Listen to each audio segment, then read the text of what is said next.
जब आप पूरा विधि कर लेंगे तब आपको सब याद आ जाएगा। इसीलिए पूजा करने से आदमी की याददाश्त अच्छी हो जाती है। नियम से पूजा करो, विधि विधान से, मंत्र आदि से, स्मरण अच्छा हो जाता है। भूलने की आदत हमें हो जाती है धीरे धीरे। अच्छा, भूलने की आदत होगी तभी जब पूजा पाठ में मन कम लगेगा या कम होगा, तो भूलने की आदत होगी।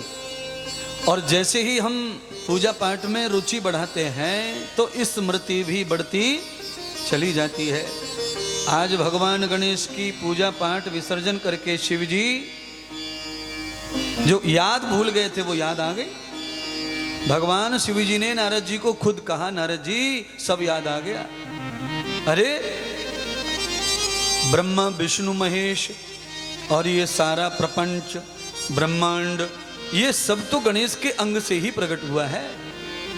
भगवती जगदम्बा माता शक्ति ने गणेश जी को ही तो इस कार्य को करने के लिए मेरा अवतार करवाया है। गणानां त्वा गंगमा महे निधीनां त्वन्निधिपते। शंकर भगवान खुद ही गाने लगे, गणेश की स्तुति करने लगे। और जब शंकर भगवान संकट में विपत्ति में थे तो स्मृति खत्म हो गई, याददाश्त कमजोर हो गई। क्योंकि संकट में व्यक्ति आधा हो जाता है बुद्धि से, विचार से, इसलिए उसे मदद लगती है इसकी उसकी ज्ञानियों की। विपत्ति में हर व्यक्ति को मदद क्यों लगती है? क्योंकि वो आधा हो जाता है याद से, स्मरण से, विचार से।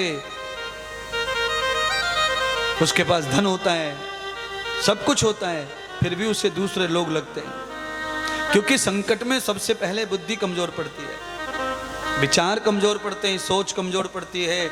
आज वृत्रासुर के प्रकोप के कारण शंकर भगवान कमजोर पड़ गए, अस्त्र शस्त्र सब हार गए। तब भगवान नारद जी ने गणेश की पूजा का ही विधान बताया और याद आ गई। पूजा करते से ही सब याद आ गया।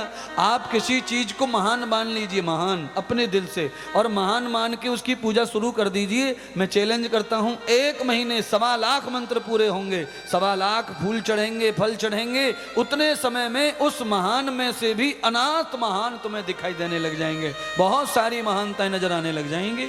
पर यह तब होगा जब आप उसे सम्मान देंगे, तब आप चरण छुएंगे, पूजा करेंगे। है?